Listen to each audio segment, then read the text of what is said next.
Olá, meu amigo, tudo bem com você? Seja bem-vindo mais uma vez ao nosso Papo Missão. Vem comigo!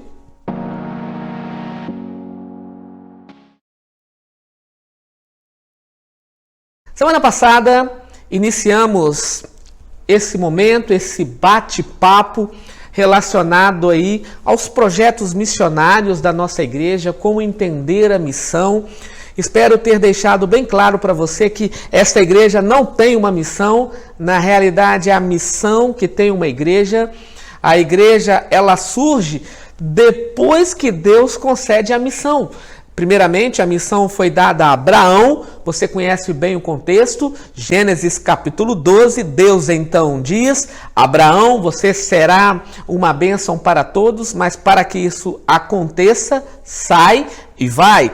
Essa mesma ordem é dada para o povo de Deus, criaram barreiras, dificuldades. Quando Cristo vem a esta terra, ele inverte agora a missão.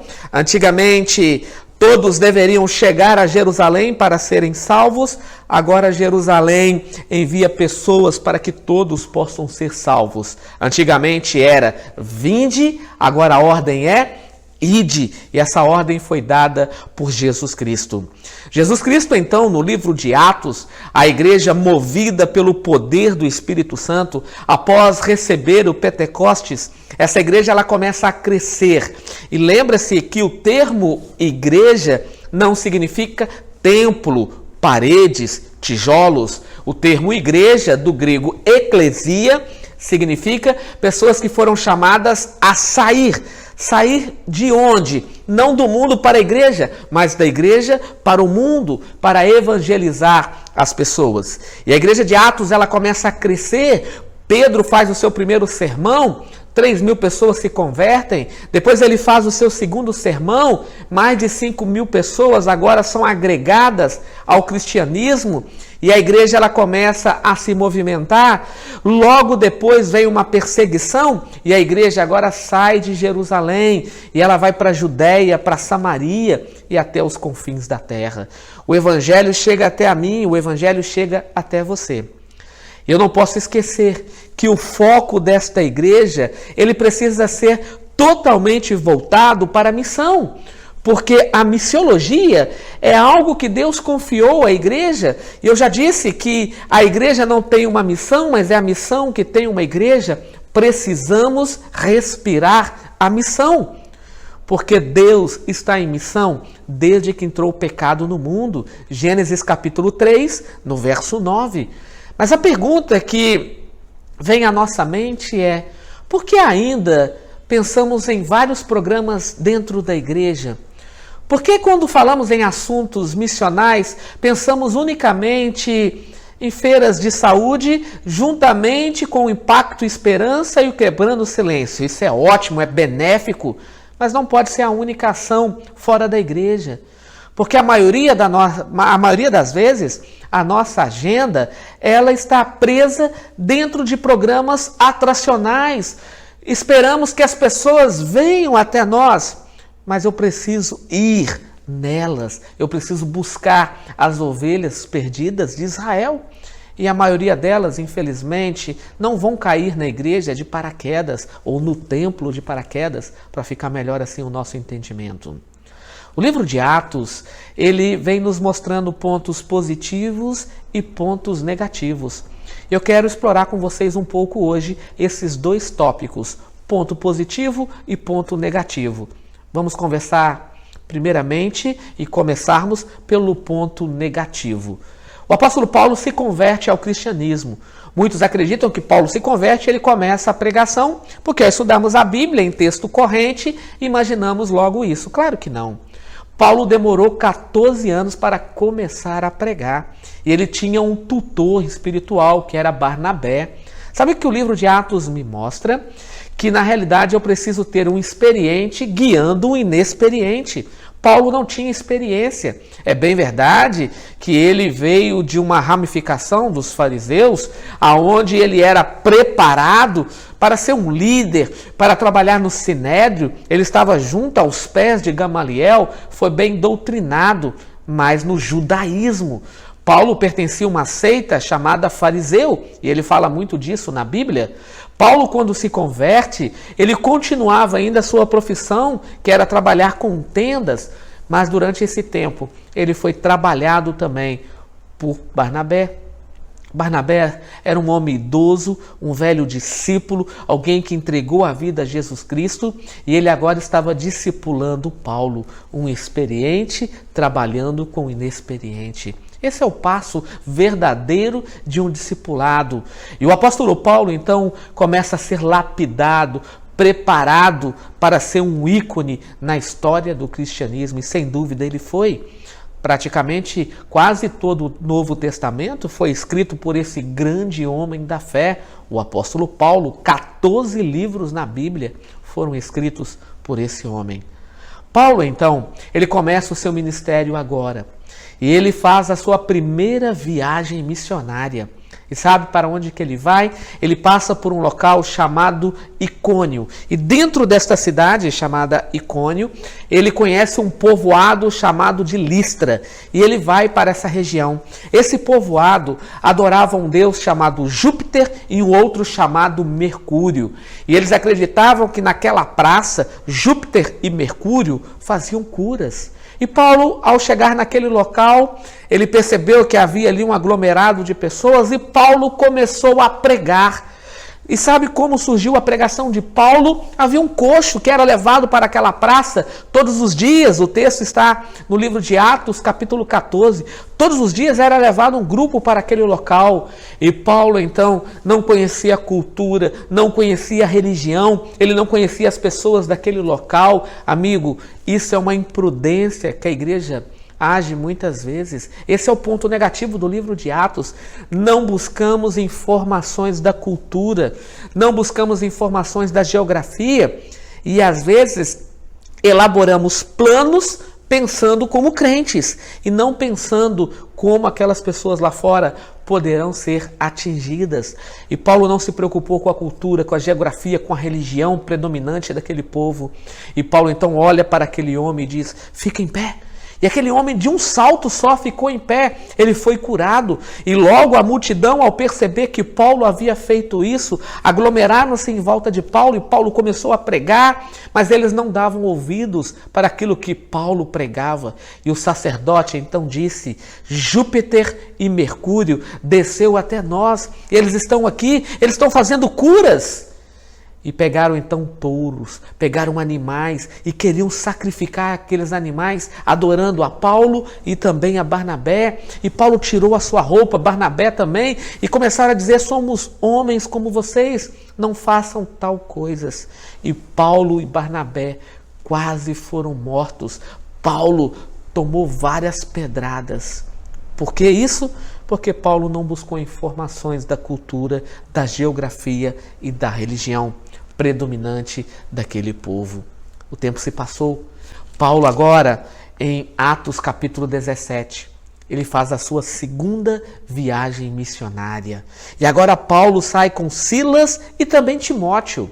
Passaram por uma região chamada Bereia, e ali aqueles homens eram nobres, estudiosos da palavra de Deus. E Paulo começou a pregar ali, mas um grupo de judeus ficaram sabendo que Paulo estava ali.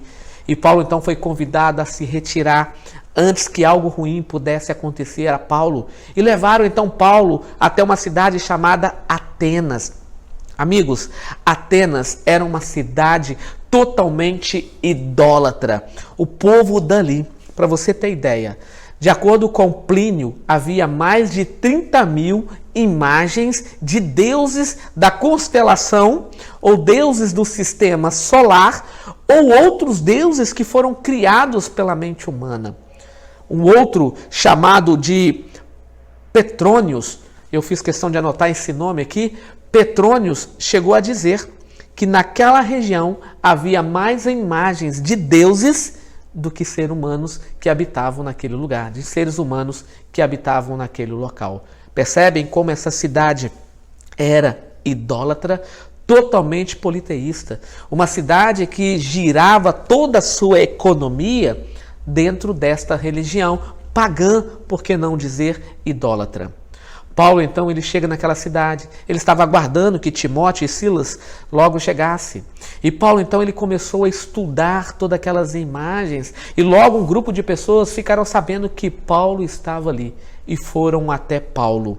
E convidaram Paulo, então, agora para pregar na sinagoga. Ele começou a pregar na sinagoga, mas alguns judeus começaram a aborrecer Paulo, e Paulo, então, foi para a praça. E logo convidaram Paulo para que ele pudesse, então, para um local chamado de Areópago. A palavra Areópago, o nome Areópago, significa pedra lisa. Acreditavam que aquela pedra ali era uma referência ao deus de Marte, que era conhecido como deus da guerra, e depois esse deus passou a ser chamado de Ares. Percebem? Paulo estava nesse local. O Areópago, na realidade, era um local que as pessoas gostavam de estar. Sabe por quê? Porque naquela época não tinha TV, não tinha lojas, não tinham shoppings, não tinham cinemas. Então o que eles gostavam era do teatro. E logo, e quase todos os dias, no fim do dia, alguém chegava até aquele local e começava a contar histórias, como a história de Édipo e Giocasta. Era uma história que eles gostavam bastante, uma ficção da Grécia, onde um filho se apaixona pela própria mãe. Você conhece bem essa história. Gostavam da história do Minotauro também. Eram histórias que chamavam a atenção do povo de Atenas. E Paulo agora, ele se encontra nesta região. E um grupo de pessoas então começa a dizer: vem cá, você é aquele homem que prega sobre deuses estranhos? E Paulo disse: não, pelo contrário. Eu vejo que vocês são religiosos. Percebe agora a diferença de Paulo? Paulo agora ele sabe qual é a cultura. Paulo agora sabe qual é a religião. Paulo entendia que ele precisava usar uma linguagem diferenciada para evangelizar aquelas pessoas. Ele não poderia usar um método que ele utilizou em Listra. Ele sabia o problema que havia acarretado para a sua carreira, as pedradas que ele tomou. Paulo agora, ele conhecia bem aonde ele estava. Ele conhecia bem. E o que Paulo faz? Não. Eu entendo que vocês são religiosos e eu vi aqui tudo que vocês têm aqui nesta cidade, principalmente nesta região. Sabe o Deus que eu prego? O capítulo 17, verso 22 a 23, Paulo diz assim: então Paulo, levantando-se no meio do Areópago, disse: senhores atenienses, em tudo vos vejo muito, mas muito mesmo religiosos. Porque passando e observando os objetos de vosso culto, encontrei também um altar no qual está inscrito ao Deus desconhecido, pois que esse adorais sem conhecer, é precisamente aquele que eu vos anuncio. Eu não estou pregando nenhum Deus estranho, eu estou pregando um Deus que vocês conhecem, vocês até adoram este Deus, porém vocês não o conhecem. E há aqui uma forma de escrita dizendo que ao Deus desconhecido. A pergunta é: como essa pedra ou como essa escrita apareceu ali? 500 anos antes de Cristo, havia um profeta que era chamado também de poeta, Epimenides. Epimenides era um profeta de Deus. E este homem, apesar de não termos relatos nele na Bíblia, existem vários escritos da antiga Grécia que mencionam esse homem. Havia uma grande fome naquela cidade e eles então convidaram Epimenides para que ele pudesse ir lá e interceder e orar com o povo. Mas era um povo idólatra. E Epimenides disse: não, eu não vou me envolver, eu não vou participar com vocês desse culto pagão, desse culto idólatra.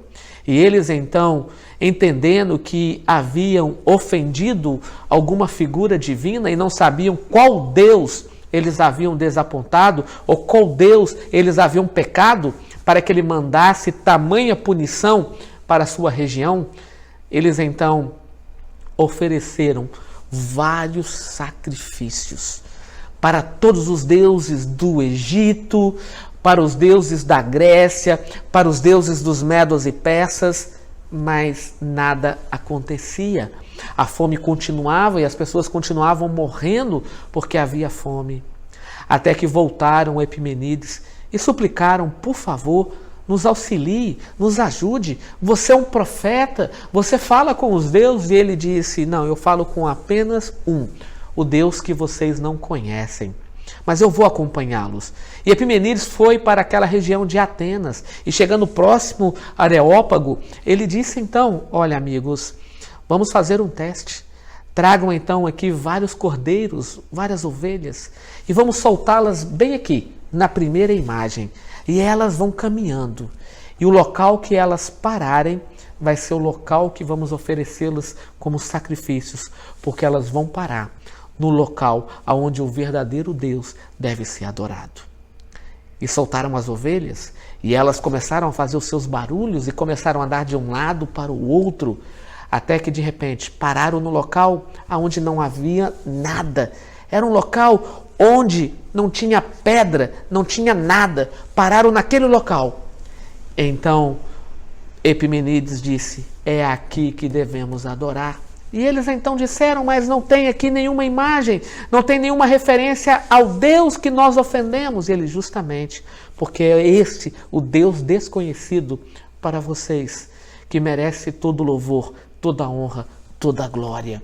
Então colocaram ali um altar, sacrificaram animais e a praga, a fome cessou. Então, sobre aquele altar, colocaram uma pedra dizendo, ao Deus desconhecido. Percebem agora? Paulo entendia a cultura, Paulo entendia a geografia, Paulo entendia qual era a religião predominante. E o texto diz que muitos zombavam, mas uma boa parte aceitaram o que Paulo pregaram. Outros disseram, sobre a ressurreição que você prega, não queremos saber agora, mas outros entregaram a vida a Cristo Jesus e se tornaram grandes cooperadores do apóstolo Paulo em seu ministério. Amigos, entende? Porque é necessário compreendermos qual é o papel da igreja. O papel da igreja é conhecer a cultura do local que ela está inserida. O papel da igreja é necessário que ela conheça a geografia do local que ela está inserida, para que possamos saber como trabalhar. Que Deus abençoe você e eu te aguardo no próximo vídeo. Deus te abençoe.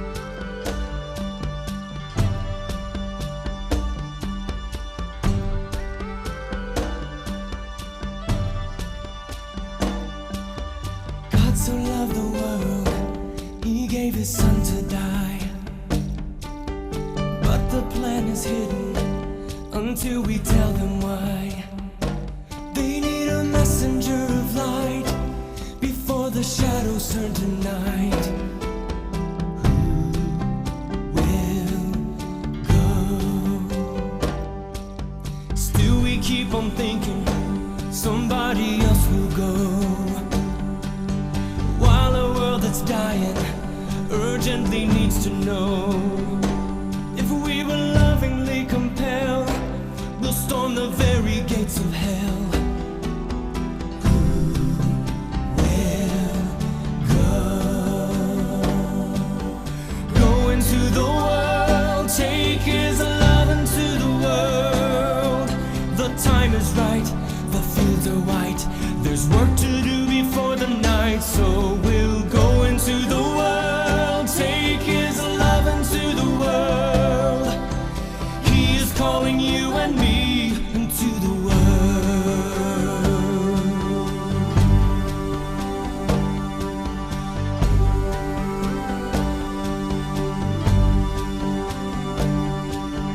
Be the Great Commission, go out and plant the seed. Laboring together, in time we will succeed. His love was meant for us to share to every people everywhere. Who will go? Go into the world, take his love into the world.